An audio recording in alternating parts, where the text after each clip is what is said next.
yun mga guys, may tuturo na naman ako sa inyo na Zumba. Sige. Guys, may tuturo na naman ako sa inyo. Sa yung whiteboard. Sa yung blackboard marker. Yan ko lang yung whiteboard marker tsaka yung whiteboard marker. So, guys, tuturo ko sa inyo kung ano ang pinakamataas na bundok sa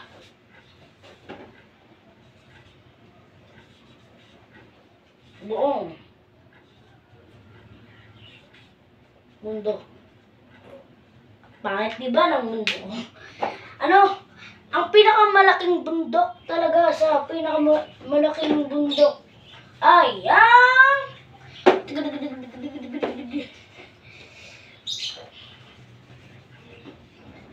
kung sinasabi nyo na ang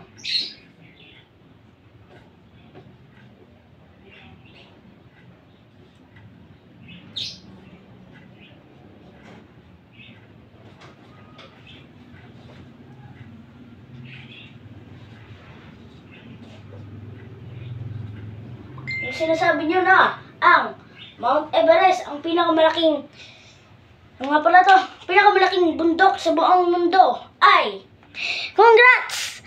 Nagkakamali ka. Huh? Kuya Adam! Ba't ako nagkakamali? Sinabi na yan ng pastor namin eh. Sinabi na yan ng pastor namin na namatay 4 years ago. Namatay siya 4 years ago. Nung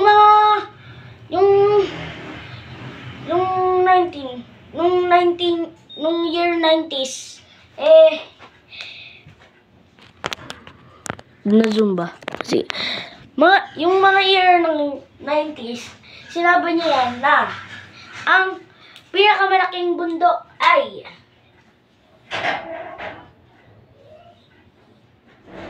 kung makikita niyo po, ginawa kong dalawa kasi yung pinakita ni Brother Eddie sa atin na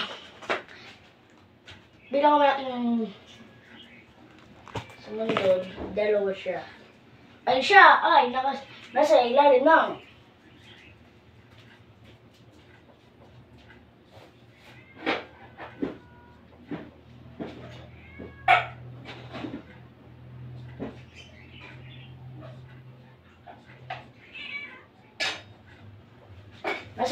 siya ng karagatan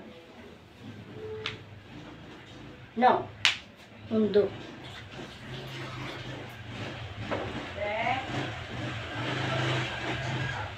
So, kung i-hike nyo siya ng Mount Everest, ay, di ka pa para siya sinasabi yung pangalan niya. At ganito yung pangalan niya.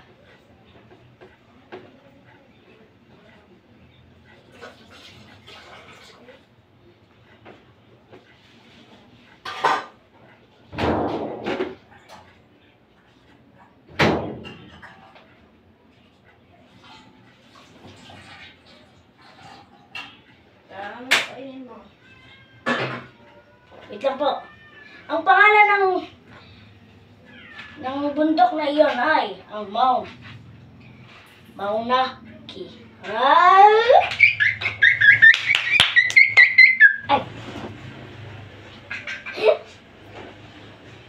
So, kung mapapansin nyo, nasa ilalim siya ng dagat, ay pag ganito guys, oh.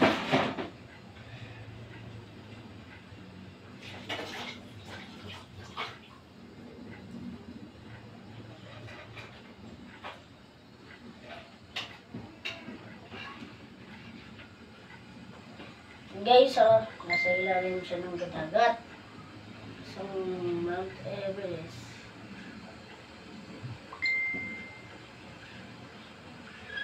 Ay, Dalawa ako sa Mount Everest.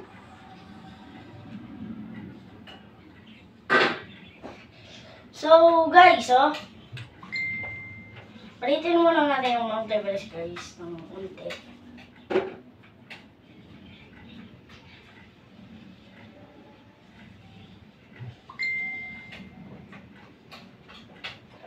Kung makikita nyo po, ay niliatan ko po yung Mount Everest. Kasi po, siya lang po yung yung pangalawa sa malaking bundok sa buong mundo. At kung maiisip nyo kung maakyat ka dito, ayan.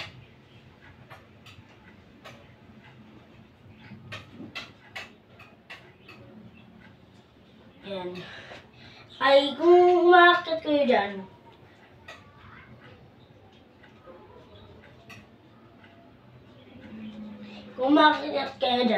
ay mapapaisip kayo, ano kaya talaga ang pinakamalaking bundok sa buong mundo?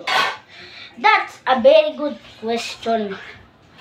At may sagot talaga dyan. Ang Mount Everest kasi ay hindi siya yung pinakamalaking bundok sa buong mundo. At ang Mount Mauna Kea. Ang Mount Mauna Kea po kasi ay meron siyang height na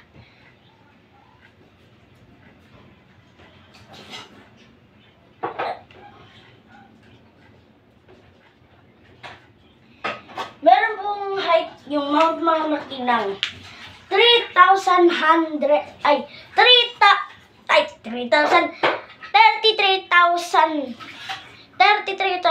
feet height, guys. Pero ang ano lang po kasi, ang Mount Everest po kasi ay meron lang po siyang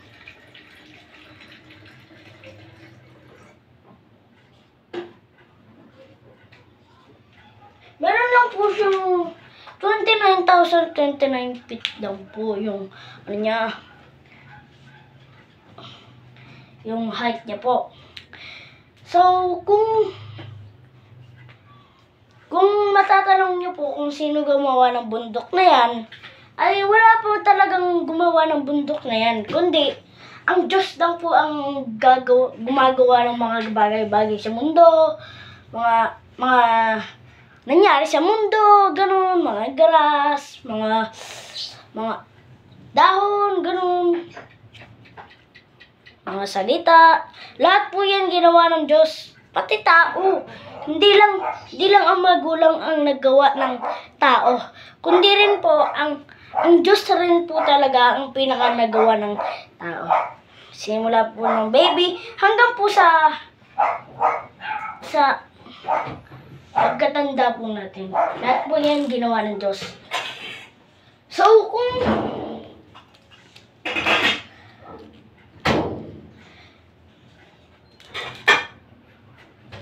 wait lang, guys. Parang may napapansin ako dito, Parang yun yata yung Mount Everest, Ay. Manakita lang ako sa calendar. Yun, guys, so meron po siyang, ang Mount Mauna Kea po kasi, meron siyang 33,000 feet. Pero ang Mount Everest po kasi ay meron lang po siya 29,029 feet po. Opo, tama po ang narinig nyo.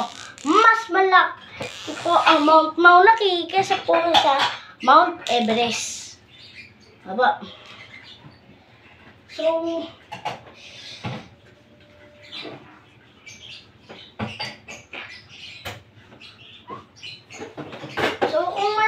kung may any questions po kayo, meron po ba kayong question? Kailan po ba ginawa ng Diyos ang mga bundok o Mount Mauna Kea, gano'n, Mount Everest? Wala po talagang nakakaalam kung kailan. Ay, di ko alam. Basta nung ginawa ng Diyos ang mga bundok, ang mundo, ay nandyan na yan.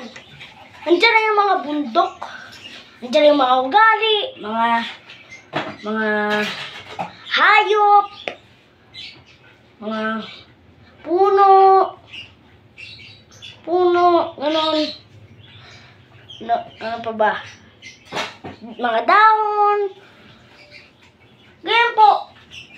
Nung first time pa lang po gawin ng Diyos yung mundo, ay nandyan na po yan lahat. Nandyan na po yan. Lahat ng bagay sa mundo. Pero hindi itong bahay Wala pong bahay dati. Wala pong bahay nung araw pa nila Batadan. Ang mismong bahay lang po nila, ang mundo. Ang mundo o ang bansang Turkey. Ang mundo. Nananakot na naman yung multo. Aga-aga Ay, naungas na ba po? Ay. So, guys, wala po tayong magagawa dyan. Lahat po yan ginawa ng Diyos. First time ba? Si Adan po kasi, siya yung may-ari ng mundo o siya yung may-ari ng lupa. Lupa po. Siya po yung may-ari ng lupa. Dahil po, siya yung pinakaunang tao sa buong mundo. Any questions? Hindi may-ari, unang ginawa. Hindi. Si Adan yung may-ari ng lupa. May-ari ng lupa ang Diyos. Hindi. Si Adan, siya yung pinakaunang tao sa buong mundo. Si Adan po, opo. Parang di pa po alam ni Mama yun Sabi na po kasi ni Papa sa akin yun.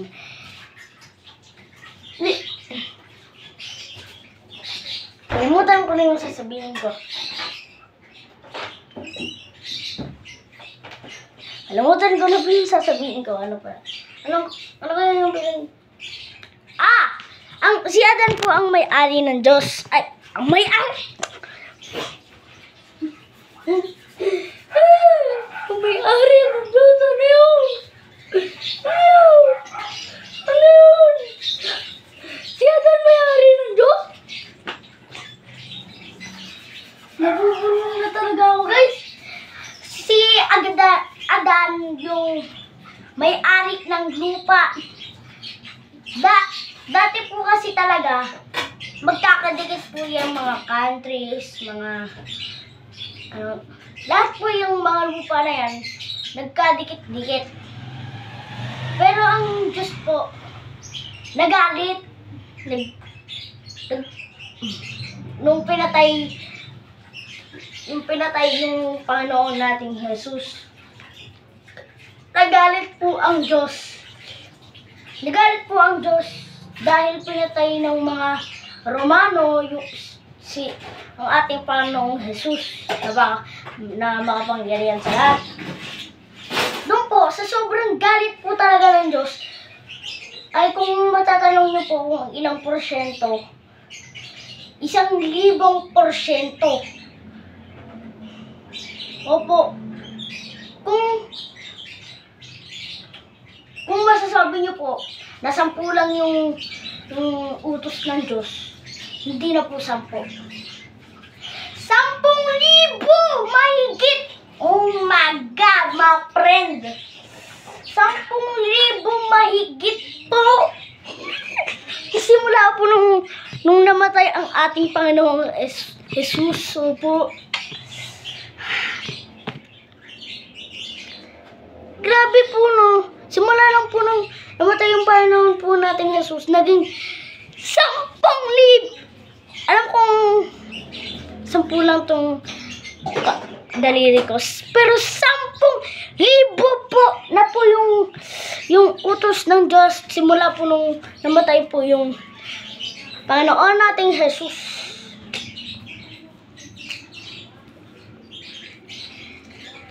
So, ganun po talaga kalupit ang Diyos. Kaya, 1,000% po ang galit ng Diyos. Kaya nagkahiwa-hiwalay yung po yung mga island, mga pala to. Hiwalay po yung mga island, mga bansa, ganun po. Ganun po talaga kalupit ang Diyos. Kung magagalit po ang Diyos, talagang lilindol po. Ang lindol po kasi ay galit ng Diyos. Kaya, so guys, wait lang guys. Ganun po talaga kalupit ang Diyos. Kaya guys, ganun po talaga kalupit ang Diyos. So, Ang Diyos, anak. ganun nga kalupit ang Diyos kasi simula nung namatay yung Panginoon nating Jesus, 10,000 na. Hindi siya malupit. Ay, ganun po. Ganun. Galit siya pero hindi siya malupit. Ito guys, di ba pala nagtatapos ang video na to? Guys, simula po na wala po ang Panginoon nating Jesus, nagalit po siya. Ba't hindi ko na sinasabing malupit si Panginoon Jesus kasi sabi ni Mama, hindi malupit ang Diyos eh. Ang Diyos pala po, nagalit lang po pala siya, pero hindi siya malupit. Sabi po ni Mama, ay, bakit ito? Nangyari talaga to. Simula pong ganito, ganon,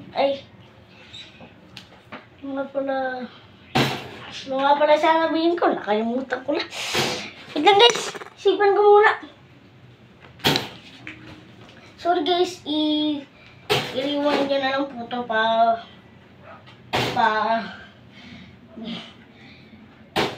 paharap. Hindi paharap na pa, ganun na, yung ganun.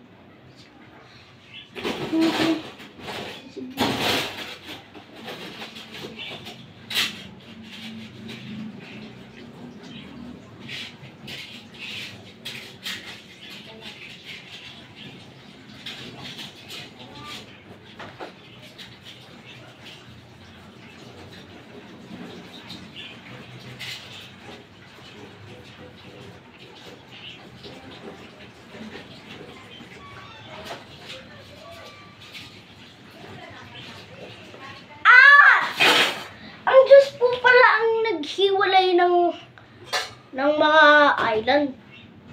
Tama na. Ang Diyos po pala talaga ang naghiwa-hiwalay ng island.